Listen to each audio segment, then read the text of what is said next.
The Big Bang Theory.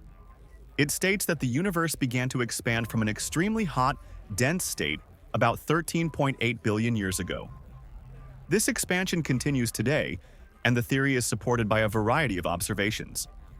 But there is a lot in the universe that tells our scientists that, my son, your theory does not work here. And one of those objects is the quasar ULASJ 1342 plus 0928, which should not exist according to the Big Bang Theory. Scientists thought they knew how black holes grew. But this one breaks all the rules. Did primordial monsters form in the chaos of the Big Bang? Or is there a hidden force supercharging them? Let's find out why it is so. It was in 2017 when the entire sky was scanned in Hawaii with the help of the UK Infrared Telescope.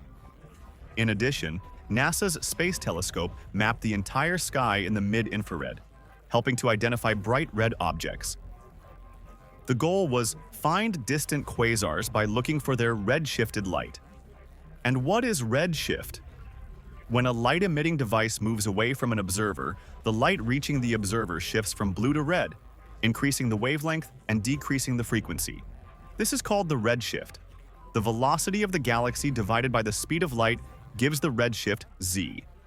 The faster a galaxy is moving away from us, the greater its redshift and the farther away it is. Well, they scanned the whole sky, and 6 December 2017, they found ULASJ 1342 plus 0928, which appeared as a bright red dot with no obvious contamination around it, which was confirmed by Gemini North Telescope, Hawaii, and Very Large Telescope, Chile. And this red dot is a quasar. Now, what is this quasar? A quasar is a very luminous active galactic nucleus, AGN, powered by a supermassive black hole at the center of a galaxy. These objects are incredibly bright, often outshining the entire galaxy they reside in, and can be seen from billions of light years away. Then, what is the difference between a quasar and a black hole? A quasar is essentially a supermassive black hole at the center of a galaxy that is actively swallowing a large amount of matter, making it incredibly luminous. Black holes, on the other hand, are regions of space-time with gravity so strong that nothing, not even light, can escape. In simpler terms, imagine a black hole as a drain in your bathtub. A quasar is like that drain with a powerful faucet constantly pouring water into it, creating a swirling vortex of water, the accretion disk, that is highly visible and energetic. While all quasars contain supermassive black holes, not all black holes are quasars. So how many quasars have been discovered so far? The answer is more than 9 lakhs.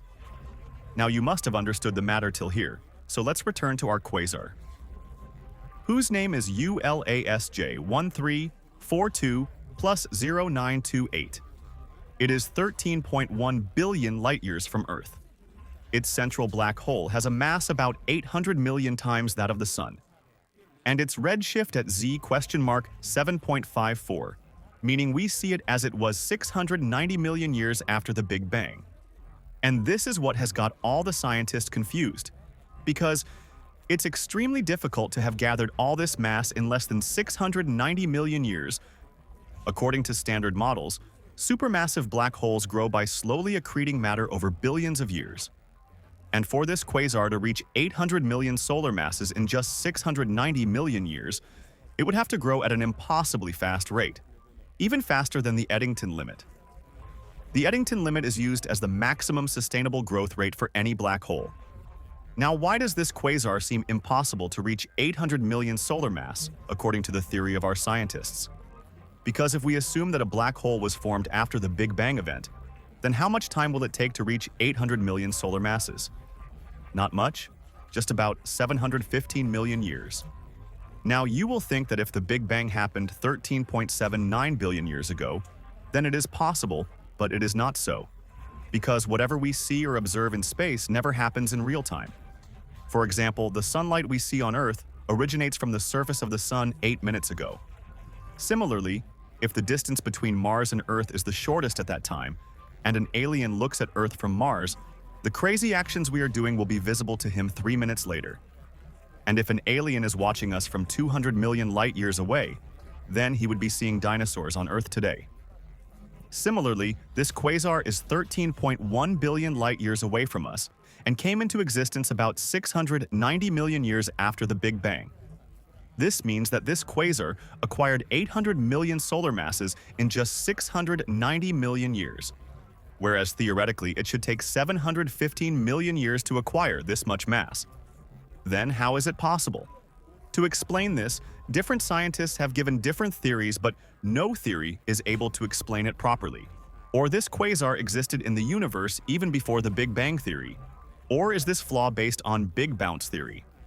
Now, what is this Big Bounce theory? The Big Bounce theory is a cosmological model that proposes a cyclic universe, where the universe expands and then contracts, possibly in an endless series of cycles.